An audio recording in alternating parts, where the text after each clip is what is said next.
When I'm racing, I'm allowed to take 8 sails with me. And it's up to me what those sails are. Now, very obviously, one of those is going to be the mainsail.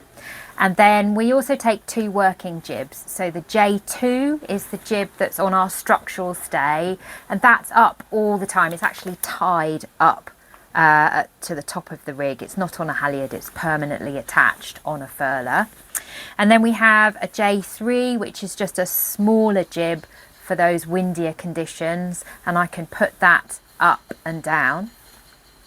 Now on top of that, I then have a selection of a further 5 sails that I can take, and they're all of my off-wind sails, and they will be different weights, different sizes and different cuts to try and cover the maximum range of wind angles and conditions that I might expect to see on a race like the Vendée. Now here we can see my sail selection chart, and this helps me understand when I should change from one sail to the other. So each of these blobs here represents one of the sails that I carry, and then we have a scale up the side here which is wind strength, and then across the top here which is wind angle.